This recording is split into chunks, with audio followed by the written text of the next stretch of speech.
কয়েক দশক ধরে আয়াতুল্লাহ আলী খামেনিকে হত্যার চেষ্টা করছিল ইসরায়েলি গোয়েন্দা সংস্থা মোসাদ। উদ্দেশ্য পূরণে গত ৬ মাস ধরে ইসরায়েলকে প্রযুক্তিগত ও জনবল সহায়তা দেয় সেন্ট্রাল ইন্টেলিজেন্স এজেন্সি সিআইএ সহ যুক্তরাষ্ট্রের অন্যান্য গোয়েন্দা সংস্থা।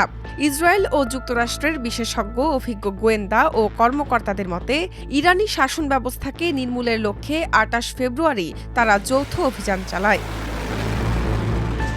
ইসরায়েলের সামরিক গোয়েন্দা সংস্থার সাবেক প্রধান আমোস ইয়াদলিন বলছেন, রাতের আধারে হামলা চালানোর কথা থাকলেও সকালে হামলা করা হয় সিআইএ এজেন্টদের দেওয়া তথ্যের ভিত্তিতে। নিউ ইয়র্ক টাইমসের তথ্য অনুযায়ী খামেনি ঠিক কখন ওই স্থানে থাকবেন সে বিষয়ে ইসরায়েলকে জানিয়েছিল মার্কিন গোয়েন্দা সংস্থা সিআইএ। ইসরায়েলি গোয়েন্দারাও দীর্ঘদিন ধরে খামেনির উপর নজরদারি চালিয়ে আসছিল। তার প্রতিদিনের কর্মকাণ্ড, পরিবারের সদস্য, কাছের লোকজন ও তার নিরাপত্তার দায়িত্বে থাকা ব্যক্তিদের সম্পর্কে অত্যন্ত নিখুঁত ও বিস্তারিত তথ্যের ভিত্তিতে নথি তৈরি করেছিল তারা। ইরান নিয়ে কাজ করে আসা সিআইএর সাবেক কর্মকর্তা এবং বর্তমানে Foundation for the Defense of ডেমোক্রেসির বিশ্লেষক রুয়েল গেরেখথ বলেন, যুক্তরাষ্ট্র এই অভিযানে বিশাল প্রযুক্তিগত সহায়তা দিলেও মূলত ইসরায়েলি মাঠ পর্যায়ে এক শক্তিশালী গুপ্তচর নেটওয়ার্ক তৈরি করেছিল।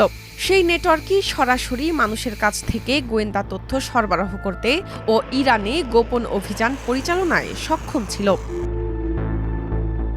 ইসরায়েলের গোয়েন্দা সংস্থা মোসাদ কয়েক দশক ধরে ইরানের ওপর নজর রাখছে এবং সেখানে তথ্যদাতা, গুপ্তচর ও লজিস্টিক্সের এক বিশাল নেটওয়ার্ক তৈরি করেছে। এই নেটওয়ার্ককে ব্যবহার করে তারা আগেও ইরানে হত্যাকাণ্ড চালায়। এমনকি ২০২৪ সালে তেহরানের একটি সরকারি গেস্ট হাউসে হামাসের রাজনৈতিক শাখার প্রধান ইসমাইল হানিয়ার কক্ষে বোমা রেখে তাকে গুপ্ত হত্যা করা হয়। গত বছর জুনে ১২ দিনের যুদ্ধ চলাকালে ইসরায়েলি গুপ্তচরেরা ইরানের পারমাণবিক বিজ্ঞানী, গোয়েন্দা কর্মকর্তা ও সামরিক কমান্ডারদের বাড়িঘর শনাক্ত করে ইরানের ডজন খানেক কর্মকর্তাকে হত্যা করে।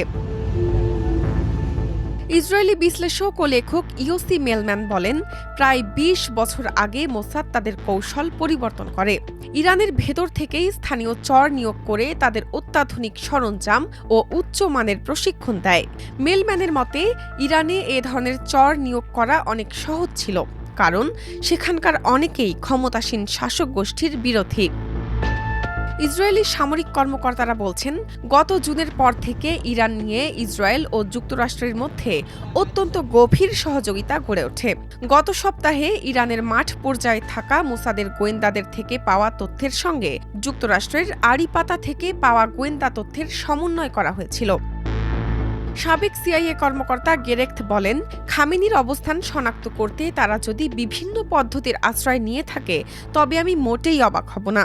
ইরানিরা বেশ অগোছালো স্বভাবের, তারা ফোন ব্যবহার করতে খুব ভালোবাসে।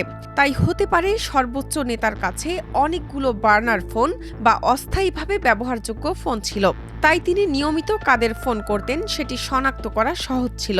শেষমেশ সব তথ্য ব্যবহার করে যুক্তরাষ্ট্র ও ইসরায়েলি সামরিক বাহিনী একেবারে নিখুঁতভাবে লক্ষ্যবস্তু নির্ধারণ করে।